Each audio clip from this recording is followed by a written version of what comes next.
слушайте программу «Персонально ваш» с понедельника по четверг в 15:10.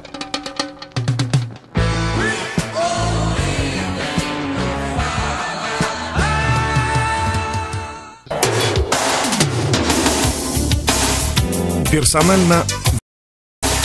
Добрый день. В прямом эфире радиостанции «Эхо Москвы» в Уфе. У микрофона Дарья Кучеренко. Это программа «Персонально ваш». И сегодня персональный ваш политолог Владимир Савичев. Я вас приветствую. Добрый день. Можно к нашему эфиру, как обычно, присоединяться с помощью СМС-сообщений номер +7 927 304 1051. Нам тут пишут СМС-сообщения и в то время, пока у нас нет региональных эфиров, и просят организовать серию интервью в рамках встреч с избирателями, серию интервью депутатов Госдумы. Я вас прошу, во-первых, подписываться, а во-вторых, немного уточнить, пока я не очень понимаю вашу идею. Если у вас есть вопросы по тем темам, которые мы будем обсуждать сегодня с политологом Владимиром Савичевым, то, пожалуйста, пишите их. Еще раз номер +7 927 304 1051. И, как обычно, у нас прямая трансляция в Фейсбуке и на Ютубе. Сегодня состоялось очередное оперативное совещание в мэрии города, уже традиционное, ставшее совещанием, которое проводится по утрам вторников. Ирик Елалов ярко на нем выступил, уже привычно ярко. Я, по крайней мере, это так оцениваю. И сказал по поводу прошедшего в Уфе митинга, состоявшегося 16 сентября, что он, по его мнению, прошел без эксцессов. И также сказал по поводу учителей башкирского языка. И я прямо сейчас вам цитату зачитаю, чтобы вы смогли ее прокомментировать. Секунду, у меня загрузится. «Ни один педагог не должен быть ущемлен, уволен и потерять денежное содержание». И далее у нас 456 учителей родных языков, и я на широкую аудиторию говорю, мы их в обиду не дадим, все они будут защищены администрацией города. Вы представляете вообще, почему вдруг Елалов сейчас решил высказаться по этому поводу? Казалось бы, уже сентябрь, уже конец сентября, уже в разгаре учебный год. И вам представляете, как это на практике будет работать? Вот то, о чем он заявил сегодня утром. Как это будет работать на практике, это, наверное, надо Горану больше такие вопросы задавать. Да, понятно, но вот они как-то нам особо не расшифровывают, а нам с вами они надо сами гадать. Не знают, потому что получилось так, что вся вот эта вот пертурбация с преподаванием языков, она началась в августе. Соответственно, к этому, так скажем, готовы не были, потому что это будет все так целенаправленно прокуратурой продвигаться. Подождите, не в августе, да гораздо раньше все это началось. Сообщения о прокурорских проверках появились гораздо раньше. И раньше были прокурорские проверки, но чтобы вот это не останавливалось просто на неких предписаниях и так далее, а стало носить обязательный массовый характер, это вот проявилось в августе. То есть вы хотите сказать, что никто не ожидал, что будет прям какое-то указание, как поступать с башкирским языком? Тут же вопрос не только... Это у нас башкирский язык, а в других регионах там свои языки государственные. Здесь вот вся ситуация, она, так скажем, очень наглядно показывает не очень эффективное применение новых методов при оценке межнациональной, межконфессиональной ситуации в стране. Потому что сейчас вот ФАДН такую инновационную методику с прошлого года попыталась запустить как предупреждение о таких рисках формирования межнациональной напряженности, и они это сделали на базе публикации в социальных сетях.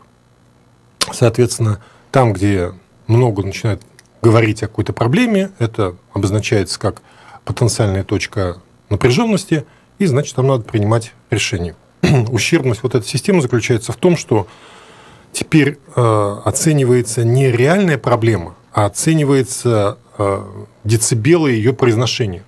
То есть выхлоп.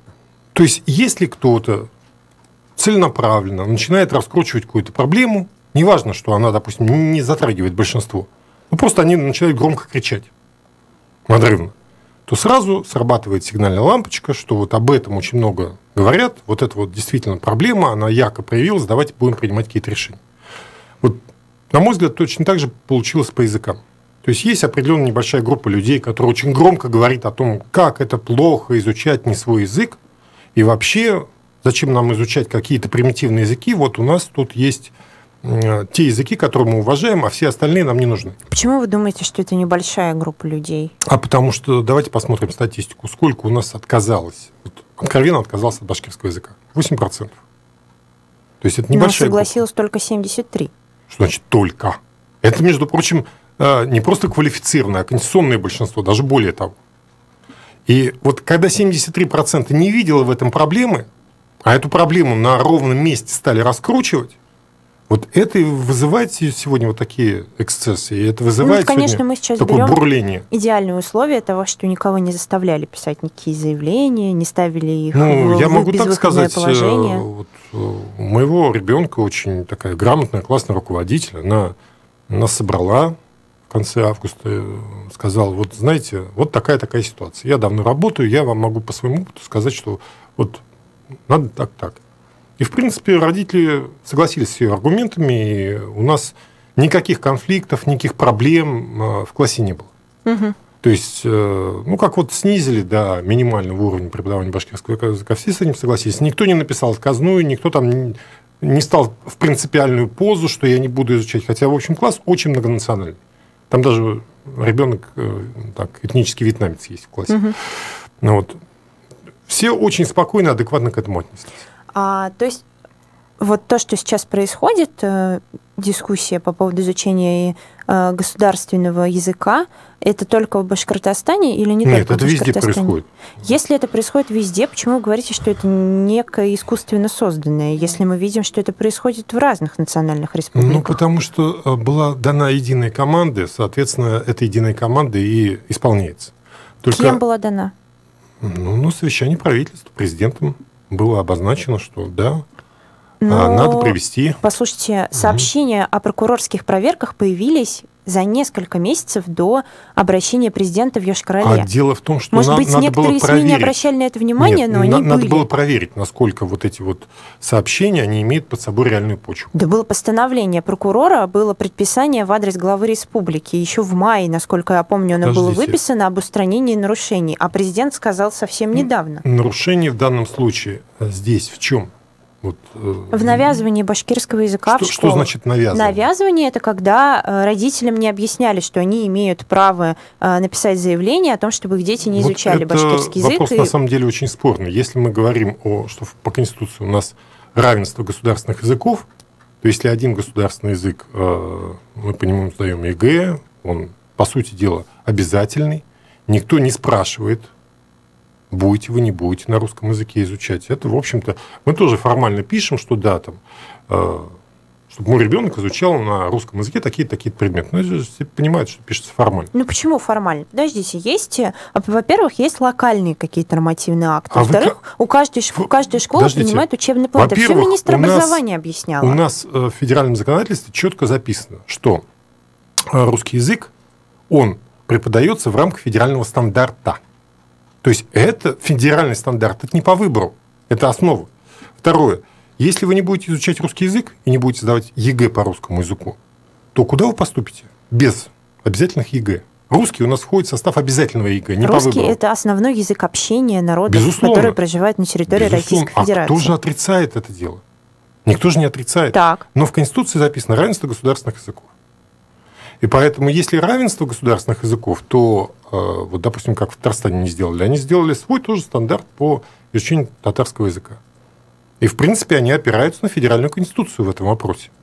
Только они юридическую базу под это подвели более основательно. Вы считаете, что ЕГЭ на башкирском, например, нужно сделать? Я не считаю, что надо сделать ЕГЭ на башкирском, потому что ЕГЭ – это все-таки вообще федеральная вещь, потому что, сдавая ЕГЭ, вы можете поступать в любой вуз страны. В любой. Вот. Если будет ЕГЭ по башкирскому, возникает вопрос, а для чего это ЕГЭ нужно при поступлении в какие-то другие вузы? У нас факультетов, где идет преподавание на башкирском языке, очень немного, мягко говоря.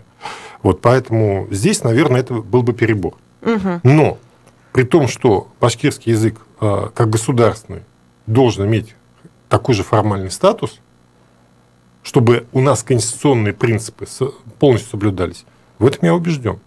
Давайте... Да, там может быть количество часов, может быть поменьше и так далее, в зависимости от того, насколько там распространен, не распространен. Но здесь ведь вопрос в взаимном уважении прежде всего. То есть вот основная мотивация тех, кто громко кричит, что башкирский язык не нужен, в том, что «а зачем мне этот язык нужен?» То есть это мотивация неуважения к языку и к носителю этого языка. Вот это страшно. Подождите, при чем здесь неуважение к носителям языка? От того, что я говорю, что я не хочу изучать какой-то язык, это не значит, что я не уважаю эту нацию. Я присутствую в очень разных ситуациях. Там, допустим, даже приезжаю, вот буквально на днях был в Абзелиловском районе, где практически все говорят на башкирском. Брузлянский, Абзелиловский район, там практически 100% говорят на башкирском, даже русские говорят на башкирском. Но если ты приехал, вот я приезжаю из Уфы, и они знают, что да, в Уфе я башкирский не знаю. Все со мной говорят на русском языке. То есть это элемент уважения. Он должен быть и обратным, этот элемент уважения. Только в этом случае мы можем говорить о гармоничных межнациональных отношениях. Они базируются на уважении. Будет уважение, все будет. Нет, подождите. Но русский язык – это язык, и все-таки я вернусь к тому, что это язык, на котором говорят в разных регионах России. Ты приедешь в любой регион России, ты сможешь изъясниться по-русски, и тебя, скорее всего, поймут. Да, где-то разные акценты, диалекты и прочее, но это язык, которому нас учат с детства. Телевидение у нас на русском языке, да, Первый канал, Второй канал и так далее. То есть я, например, например, я приезжаю в Башкирию, мои дети идут в башкирскую школу, они должны учить башкирский. Я приезжаю в Чувашию, мои дети должны учить чувашский, чтобы все говорили, что они уважают чуваши, никто не вздумал сказать, что они их не уважают. Так вы это видите? Мы же все-таки не в другое государство приезжаем. Мы приезжаем в другой регион. Мы приезжаем в наше государство, которое называется Российская Федерация. То есть это государство, где объединены народы с разными историческими судьбами, с разными языками, с разными конфессиями. И поэтому всех в прокурство закладывать, что вот ты должен быть стандартизирован. Но здесь не получится. Здесь ни по природным климатическим условиям не получится, ни по историческим, ни по конфессиональным. В каждом регионе есть своя специфика. Более того, у нас приезжаешь в район, и в одной деревне один менталитет, одни там доминирующие ценности, а рядышком деревня там другие немножко. Давайте вернемся. То есть у нас люди очень разные. И вот это различие не надо пытаться унифицировать. Это на самом деле не очень... Тут наши радиослушатели просят напомнить вам, что до 2006 года башкирский язык не был обязательным, и никто не тяготился этим и не обижался. Дело в том, что у нас на разных этапах по-разному было преподавание.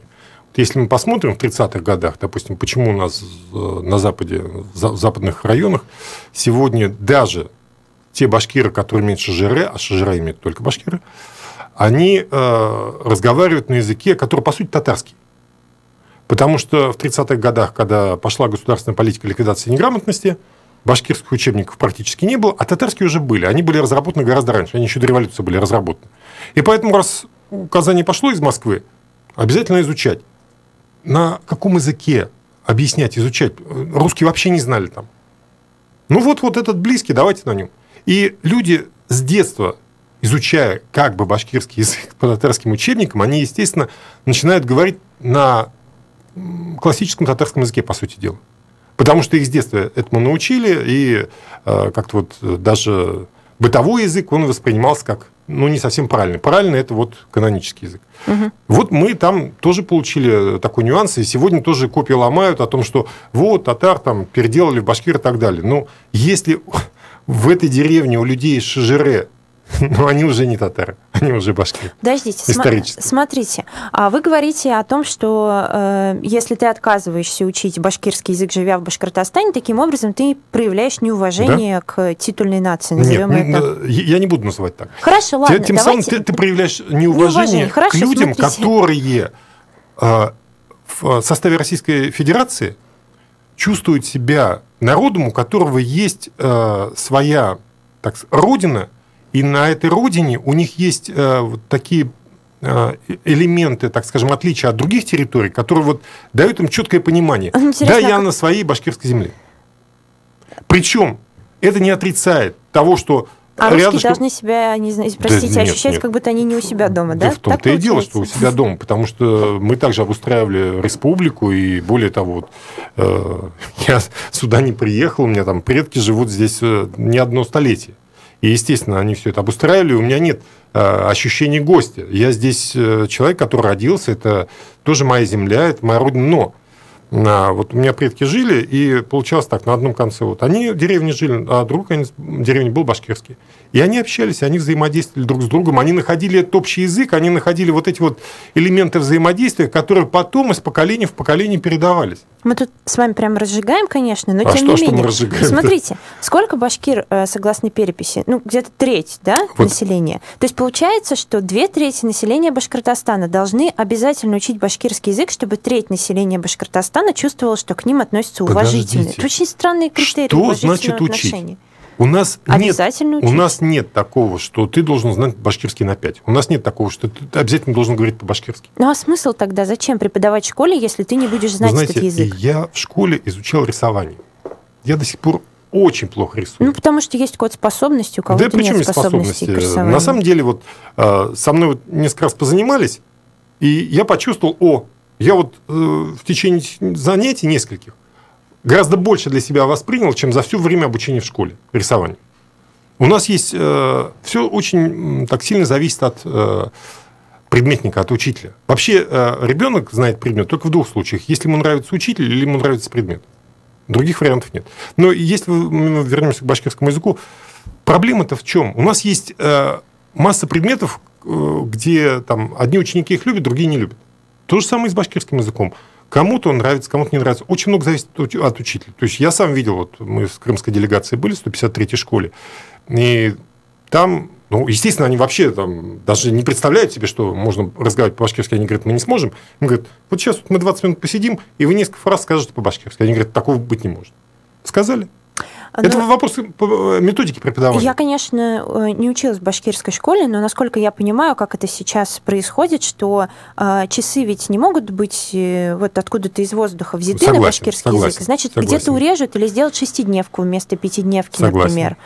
Готовы ли мы жертвовать Вот здесь этим? Вопрос в другом. Насколько этот момент согласован с федеральным стандартом, с федеральным законодателем, потому что в Конституции провозглашено, но то, что, да, Конституция прямого действия и все прочее, но то, что провозглашено, оно должно полностью, так скажем, дойти до конкретных инструкций, то есть вот вся эта юридическая система, она должна быть синхронизирована. Вот еще раз обращу внимание, в Татарстане они синхронизировали. Я бы сказал, что в Татарстане они даже как бы перегнули палку немножко в другую сторону, поскольку там у них был период, когда часов на татарский язык было больше, чем даже часов на русский язык. Вот. Но то, что юридически они это все грамотно сделали, и сегодня они готовы подавать и в Конституционный суд и так далее, и они в данном случае имеют достаточно сильные позиции, и они понимают, с чем они пойдут. Возвращаясь к разворачиванию конфликта и дискуссии вокруг изучения башкирского языка в республике, вы говорите, что... Я вот хочу здесь понять, вы имеете в виду, что триггером явилось выступление Путина, или Нет. Вы имеете в виду, что это запустило вообще весь процесс? Я хочу сказать, что триггером были децибелы, которые проявились в социальных сетях. Причем вот этот момент, он у нас проявился уже с начала года. Там несколько было таких вот событий, которые в этих социальных сетях были так бурно обсуждены. Просто вы тогда сами себе противоречите. Вы в начале эфира заявили, что все после выступления Путина началось. Я еще раз. Я вам напомнила, что это все началось гораздо раньше. Логику. Запущена, я об этом и сказал, что запущена не очень эффективная система оповещения о межнациональных конфликтах, потому что она основана не на изучении глубинных процессов, мотивов, там, факторов, а она основана на изучении поверхностных вещей, кто громче крикнет. Давайте тогда называть все своими именами. Кто это сделал, по вашему мнению, и кто бенефициар? Я же сказал, это система, которая под эгидой ФАДН была сделана. Вы это имеете в виду? Да. И вот эта система, она увидела, что вот, да, есть такое обсуждение, что есть государственные языки в республиках, которые вот нам не нравятся, что нас заставляют их изучать, вот надо от этого отказаться и так далее. И вот эти вот сигналы, они стали в массовом порядке транслироваться, что вот это вот есть большая проблема. Ну, соответственно, подключили прокуратуру, соответственно, начали раскручивать эту ситуацию, и уже то, что было в Йошкар-Оле, это уже, как говорится, результат всех этих процессов.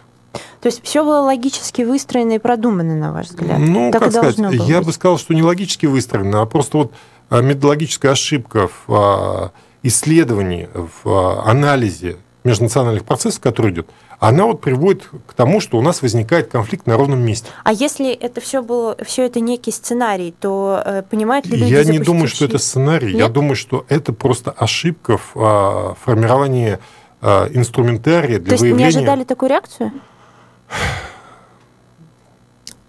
Не то, что не ожидали. Все понятно. Другое дело, что если ваш инструментарий, он ориентирован на тех, кто громче кричит, а не на то большинство, которое воспринимает ситуацию по-другому, то и все решения будут приниматься в пользу вот этого меньшинства, которое громче кричит, а не в пользу большинства, которое спокойно к этому относится. Мы сейчас должны уйти на московские новости, после чего мы программу продолжим.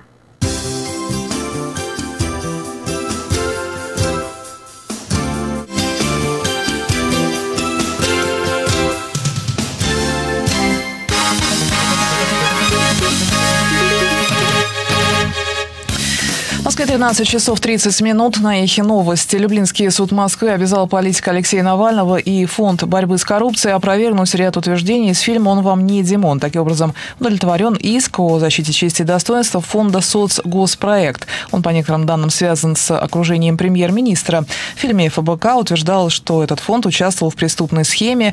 Именно ему миллиардер Алишер Усманов якобы передал усадьбу на Рублевке за 5 миллионов рублей. Военные опровергают сообщение о залпе по толпе журналистов в ходе масштабных учений «Запад-2017». В заявлении пресс-службы Западного военного округа говорится, что 18 сентября никаких происшествий с армейской авиацией не было. И это могут подтвердить сотни представителей различных российских и зарубежных СМИ. При этом военные утверждают, что на выложенных в соцсетях видеокадрах зафиксирован случай, произошедший, цитирую, в другой период времени. Какой не уточняется тогда, системой наведения одного из вертолетов был совершен ошибочный захват цели, получил повреждения один грузовик. Люди не пострадали.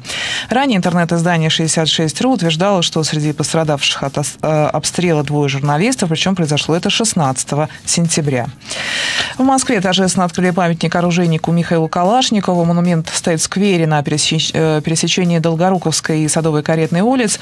Конструкторы оружия – одни из самых значимых для страны людей, считает автор скульптуры Салават Щербаков. Нашей страны бы сейчас не было, если бы не было Курчатова, создавшего атомную бомбу, академика Сахарова, создавшего водородную бомбу, Кошкина, создавшего танк Т-34. Павел Тимофеевич отдал всю свою жизнь этому делу.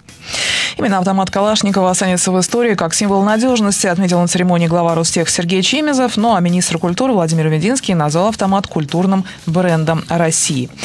В Хабаровском крае суд впервые отобрал ранее выданный дальневосточный гектар. Он признал незаконным решение, согласно которому одна из местных жительниц получила право на участок в главном сквере поселка. Другие люди пожаловались на то, что на этом месте теперь появится цветочный магазин.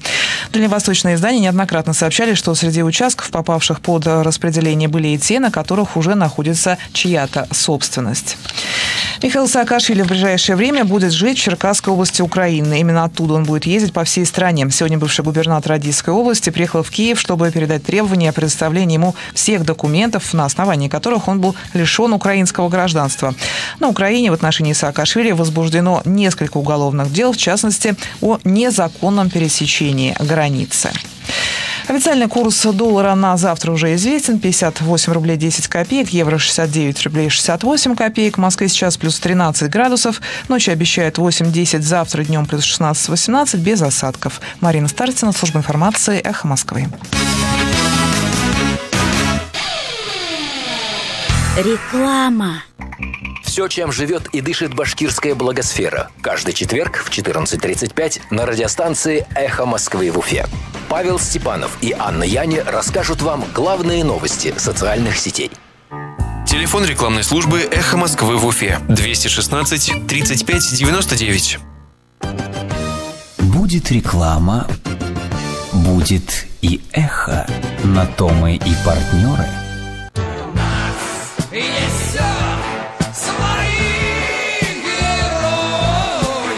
В Уфе есть люди, у которых есть особое мнение о том, что происходит. Более того, в Уфе есть люди, которые не боятся высказать его вслух. По будням, кроме пятницы, эти люди приходят на «Эхо Москвы» в Уфе и отвечают на ваши вопросы. Слушайте программу «Персонально ваш» с понедельника по четверг в 15:10.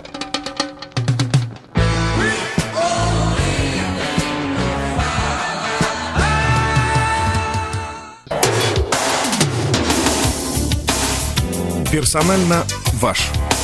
Мы продолжаем прямой эфир на «Эхе Москвы» в Уфе. Меня зовут Дарья Кучеренко. Сегодня персонально ваш политолог Владимир Савичев. Мы тут спорили по поводу изучения башкирского языка, тема, о которой спорим фактически все лето. Но вот все-таки давайте определимся. Мне тут интересен вот этот процесс разворачивания конфликта. То есть это некое исследование, которое проводилось для того, чтобы понять, в общем-то... Это мониторинг идет, постоянный мониторинг социальных сетей. Хорошо. Но потом была проверка прокуратуры, потом было представление на адрес Рустема Хамитова, потом было высказывание Путина, и вот дальше последовали другие события. Во-первых, указ Хамитова о том, что нужно выделять гранты на сохранение и развитие государственных родных языков, и предложение создать фонд по сохранению башкирского языка. А вам понятен, в общем-то, что это за фонд, например, будет, и как этот указ будет реализовываться? Гранты, видимо, будут какие-то средства направляться на то, чтобы финансировать исследования или еще что-то. А фонд? Пока мне сложно сказать. Это надо задавать вопрос тем, кто это все делает. Я не участвую в этом процессе. А вот ощущение у вас, когда вы вообще услышали об этой новости, это реально какая-то вот мера, которая...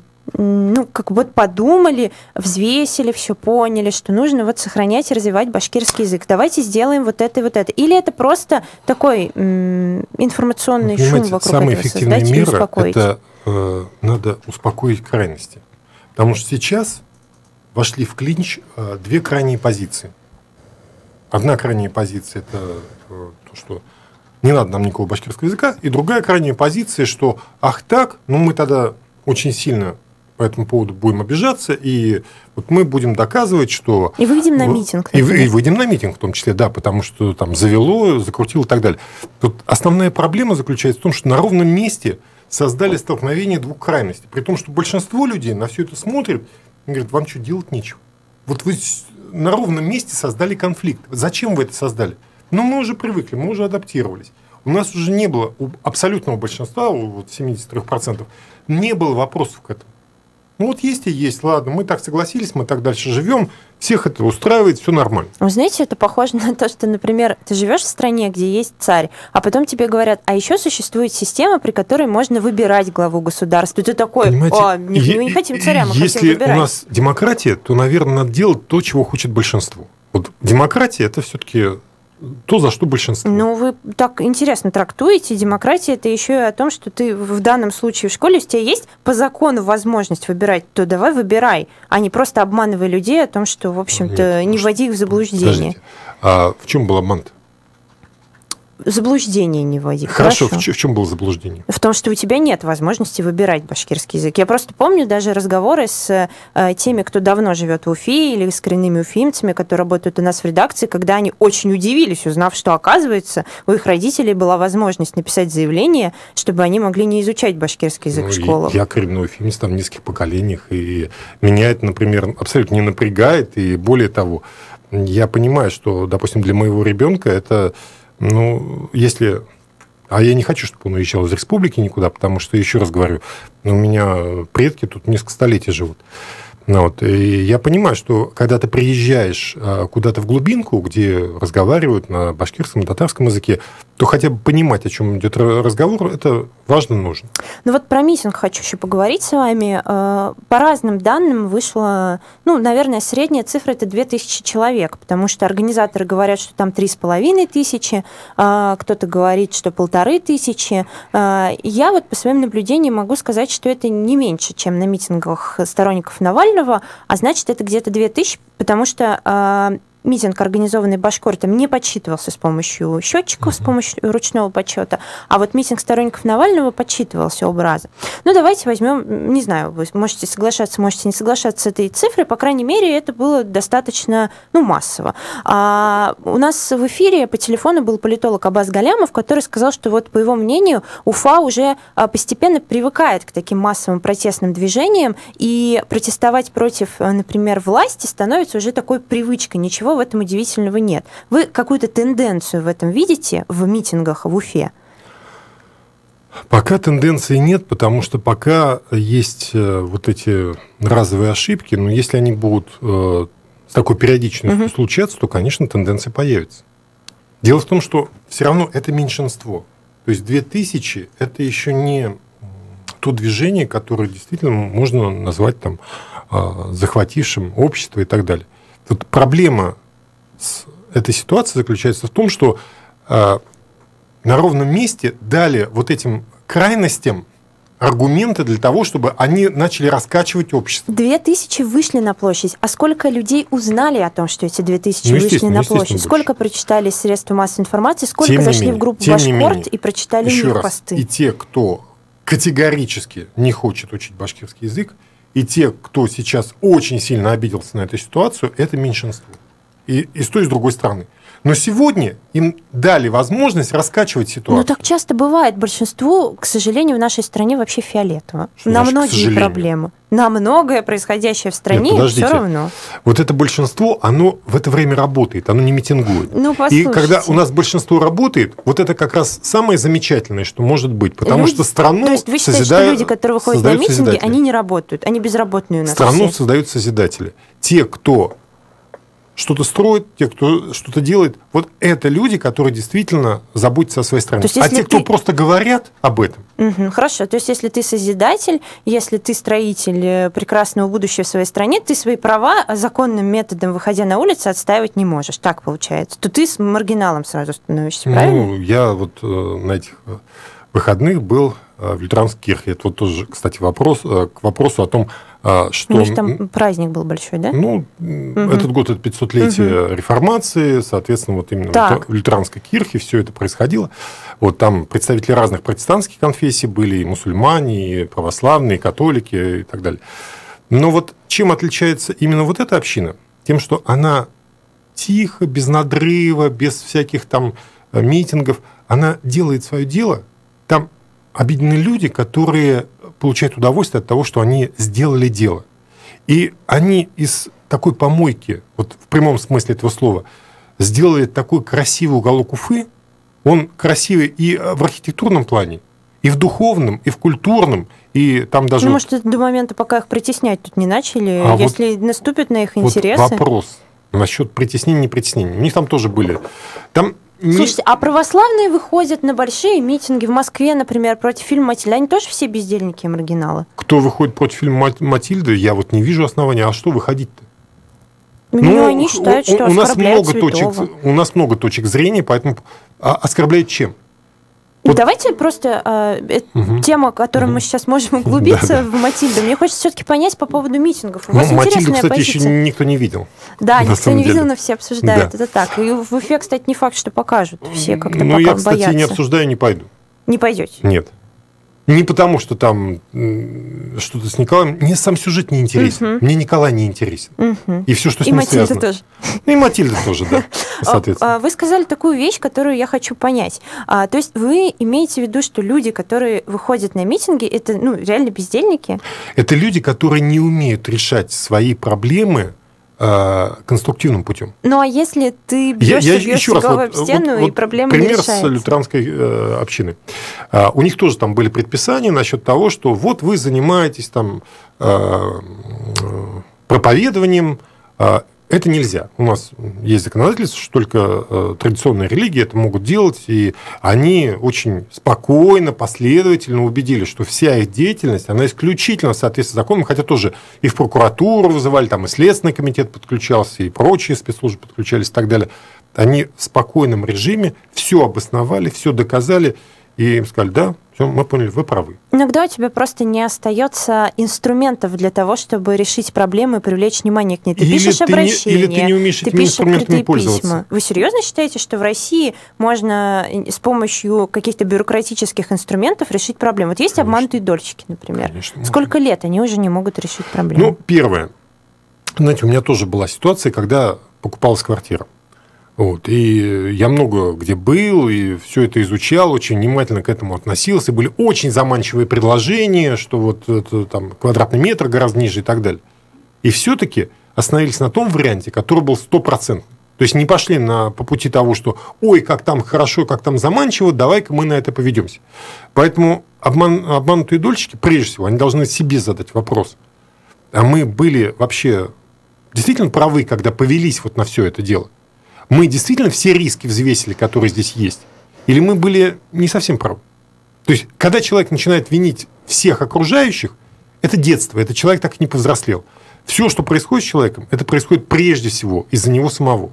Я напомню нашим радиослушателям, что политолог Владимир Савичев сегодня персонально ваш. Вы можете присылать вопросы на номер +7 927 304 1051. Я все-таки к митингу хочу вернуться, потому что здесь есть несколько интересных аспектов, в том числе и политических. Ну, например, на митинге выступал лидер регионального отделения коммунистов Юнир Кутлугужин.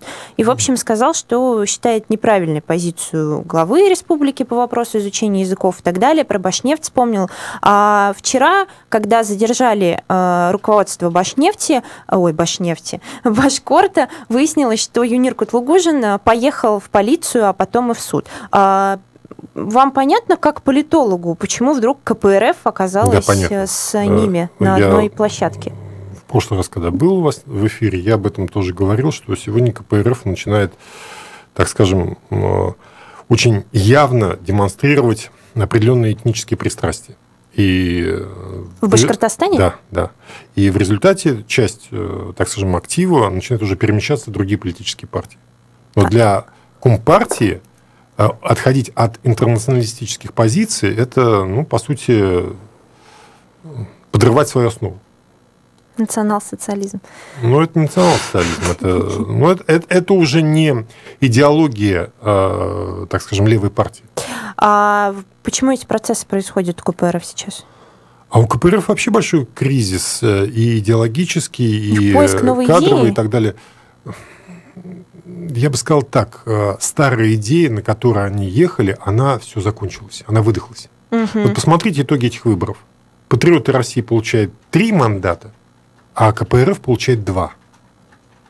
Но это мы берем при условии, что все честно было подсчитано, конечно. А вот опять же, почему-то журналистов вот прошедшие выборы никак не заинтересовали. Какие именно? Муниципальные? А которые 10 сентября были, да. Нет, почему заинтересовали? Я была, например, на пресс-конференции «Справедливой России», которая рассказывала об их успехе на выборах. Ну вот. Они мне сказали, что... Об этом нигде у них, кстати, такая же позиция, как у вас по поводу митинга, у нового руководства «Справедливой России». Они говорят, вообще какой смысл на митинги выходить? Вот здорово. «Справедливая Россия», которая говорит, не видим смысла на митинги выходить. Какой вообще смысл? Правильно? Ну, это их хорошая линия, позиция для политической партии. Для политической партии хорошая позиция, когда они... Ведь для чего политическая партия нужна? Для того, чтобы прийти к власти, для того, чтобы быть связующим звеном между обществом и властью. И когда политическая партия завоевывает мандаты, вот это как раз путь в правильном направлении. То есть, хочешь проводить свою политику, создавай большинство. В советах, там, в Госдуме, в Госсобрании, создавай большинство и проводи свою политику. Вот возвращаясь к КПРФ, вы говорите о том, что сейчас у них какая-то трансформация, да, идет. Это перед выборами в Курултай? Нет, это, скорее всего, результат прошедших выборов 2016 года. То есть там начинаются свои кадровые подвижки. И, на мой взгляд, вот эти кадровые подвижки, они приведут к тому, что КПРФ очень сильно потеряет. Потому что уже выборы 2016 года показали, что КПРФ лишь формально осталась на 2-м месте. На самом деле глубина вот этого идеологического кризиса и кадрового кризиса, она гораздо масштабнее. Вот опять же, если мы возьмем «Справедливую Россию», она на этих выборах выдвинула 111 кандидатов, а КПРФ только 30. А ЛДПР там 239. Ну, ЛДПР, хотя может, и их выдали... не очень интересовали те районы, где проходили выборы. Что значит не интересовали? А для чего партии вообще существует, если они не участвуют в выборах? Что значит не интересовали? Проблема в другом. У них на местах нет ярких лидеров, у них на местах нет актива, который бы действительно хотел поучаствовать в таких выборах. А партия должна себе ставить цель быть представленной по максимуму во всех районах? Конечно. Если партия хочет действительно проводить свою политику, она должна быть представлена везде. А как вы будете проводить политику, если там нет ваших представителей? Только здесь на уровне Уфы? Имеет достаточное представительство в Курултае, например. И все? Ну, по сути, Курултай принимает законы, по которым вся республика будет жить. Ну, так а есть у нас еще муниципальный уровень, у которого есть свои полномочия, у которых есть своя ответственность и так далее. Если вы там не представлены, то... А люди-то, между прочим, власть больше оценивают через отношение к муниципальной власти. А как вы считаете, если на выборы в Курултай в следующем году, выборы уже в следующем году, будет выдвигаться кандидат, мы сегодня утром нашим радиослушателям даже такой вопрос задавали, кандидат с национальной башкирской повесткой, у него высокие шансы? Нет. Нет? Дело в том, что это даже не наше исследование, это исследование зарубежных политологов 90-х годов, там Гревенхольд, Генри Хейл и так далее, которые изучали республику, и они отметили, что даже на максимуме, вот первый план 90-х годов, это, так скажем, максимальное раскручивание башкирской национальной идеи, даже в этих условиях эти лидеры не побеждали на выборах. Вот на выборах сначала Верховный Совет, потом Госсобрание Курултая, и тем более на уровне Госдумы. Ну вот я хочу завершить сейчас тему уже с башкирским языком, с митингами, с национальной повесткой, вернуться к тому, с чего мы, собственно, эфир и начали, это с сегодняшнего высказывания Ирика Елалова. Не кажется ли вам, что он, ну не то чтобы хочет попиариться политически на этой теме, но он такие обороты речи использует, мы не дадим в обиду учителей башкирского языка? Ну, с одной стороны, надо успокоить людей, а с другой стороны, надо здесь шире сказать, что вообще учителей не надо в обиду давать. А то, опять же, вот, хорошая школа, замечательно был преподаватель по технологиям, возник небольшой конфликт, он сказал, ну, раз так, я увольняюсь. А кто их обижает тогда? Ирик Елалов должен же как бы, да, подразумевать некоего обидчика, от которого администрация будет защищать заключается учителей. в том, что если уменьшается количество часов, то, соответственно, сокращается количество ставок. И... Нет, обидчик в чьем лице? Кто это? Обидчик Федеральная власть, региональная власть? Этой ситуации, когда у вас сокращается количество часов. Ну, кто-то же в этой ситуации... Второй. Вообще не надо обижать учителей, потому что на самом деле... Да это все понятно. Это люди, которые отдают очень много, но они не получают столько. Вы на мой вопрос не отвечаете. Кто зачинщик этой ситуации? По чьей вине все это происходит? Вот в чем дело. Ирик Елалов же подразумевает какого-то обидчика. С самого начала эту ситуацию всю объясняли, разъясняли. Нет, с чего все пошло? Прокуратура. Это уже следствие. Вот, региональная власть, которая проводит федеральную политику. Неправильно интерпретированных сигналов, которые сняли с общества. То есть сняли с общества сигналы, которые подает очень громкое, крикливое меньшинство. И вот в этом ошибка. От них будем защищать? Да не от них защищать. Они просто, так скажем, сформировали ситуацию, когда принято не совсем верное решение. Не принято в интересах большинства. Оно принято в интересах меньшинств, которые очень радикально настроены к этому вопросу, и с той, и с другой стороны, и которым сегодня дали повод для того, чтобы они начали раскачивать общество. То есть в преддверии президентских выборов, когда, в общем, главная задача, которую ставит Кремль, это консолидировать большинство, это работа в обратном направлении. Это не в сторону консолидации большинства, на самом деле, решение, а в сторону того, что меньшинство начинает это большинство раскачивать. Я напомню номер для СМС-сообщений +7 927 304 10 51. Политолог Владимир Савичев сегодня персонально ваш. Вот про бывших сотрудников администрации теперь хочу поговорить. В суде начался процесс по иску к Александру Филиппову, бывшему вице-мэру. Это дело не связано с его профессиональной деятельностью, это связано с тем, что он якобы не уплатил подоходный налог после продажи своей фирмы. Произошло это лет 7 назад. Так вот, Александр Филиппов после одного из первых заседаний заявил журналистам, и я там присутствовала, что, в общем, все считает, по сути, сфабрикованным против себя, что так как обвинили его, могут обвинить любого человека, и что, он как бы намекал на то, что есть заказчик у всего этого. Но когда мы просили его озвучить имя этого заказчика, обозначить, что это за сила, он отказался. А вот вы верите в то, что это действительно может быть такое некое сфабрикованное дело намеренно против тогда еще действующего вице-мэра? Давайте все-таки разделим. Я у вас выступаю как политолог, то есть как человек, который занимается наукой, а в науке как-то не принято говорить «верю, не верю». Это немножко в других сферах. Поэтому здесь надо знать ситуацию, здесь надо это все внимательно изучать. Честно говоря, для меня эта ситуация, она не является какой-то такой фундаментальной для понимания политического процесса. Нет, смотрите, но у нас есть какие-то факты, какие-то данные. Дело 7-летней давности. Возбуждали его уже несколько раз, прекращали, и вдруг вот снова возбуждают дело, и все это совпадает с его увольнением. В практике политический процесс можно говорить так, что когда у кого-то появляется мотив использовать, так скажем, события давно минувших лет, это означает, что человек, против которого это делают, он где-то повел себя настолько неаккуратно, настолько такое большое количество врагов себе создал, что вот сейчас он пожинает плоды такой своей неаккуратности в этих вопросах. Это бывает, когда люди только заходят во власть, и бывает головокружение от власти, от того, что «ой, я все могу». Да он же не только зашел во власть, он же все-таки несколько лет проработал в администрации, не 2 же дня. Понимаете, это же все накапливается. А нельзя сказать, что этот человек там 20 лет во власти. Нет, он относительно недавно зашел во власть, и если вы посмотрите, у нас таких прецедентов в последнее время достаточно много, когда люди, пробыв небольшой срок во власти, так скажем, против себя настраивают достаточно большое количество людей, и потом они удивляются, а с чего это вдруг я получаю такие проблемы?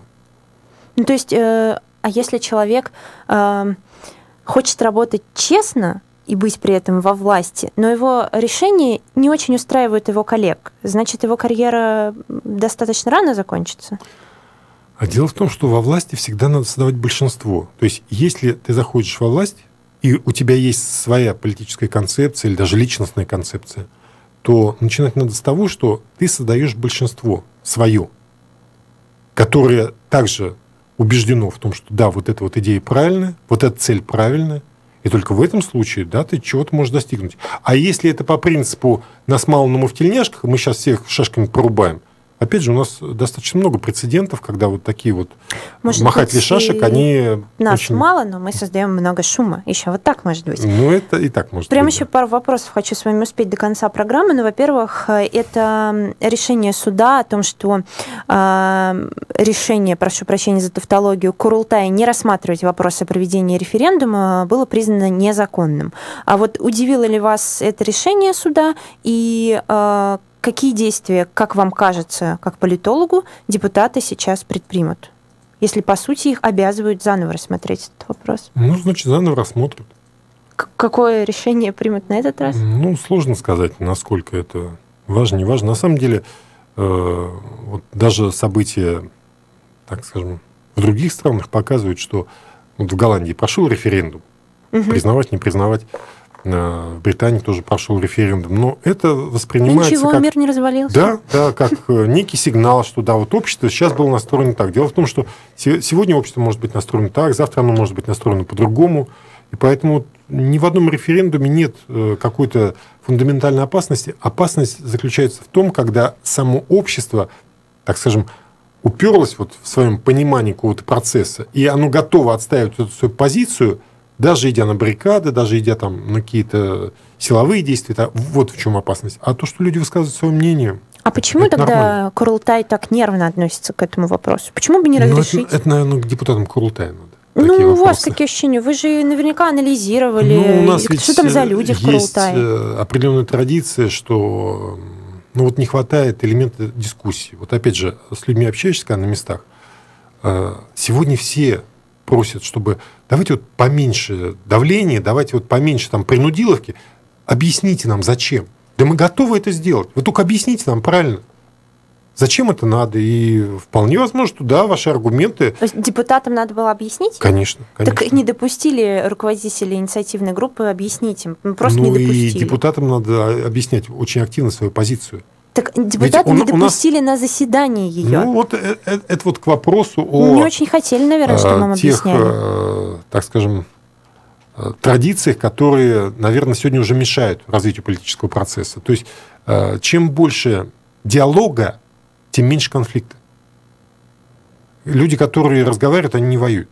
И поэтому здесь как-то пугаться какого-то диалога не надо. Надо быть готовым к нему, надо убеждать, если ваша позиция, она абсолютно правильная, справедливая, законная, аргументированная. В чем проблема? Наверное, мы больше не успеем никакие темы в этой программе. Спасибо большое. Политолог Владимир Савичев был сегодня персонально ваш. И спасибо тем, кто писал свое мнение, реакцию на этот эфир по СМС-сообщениям. Я все видела. Спасибо. До свидания. До свидания. В полном контакте с информацией. Эхо Москвы.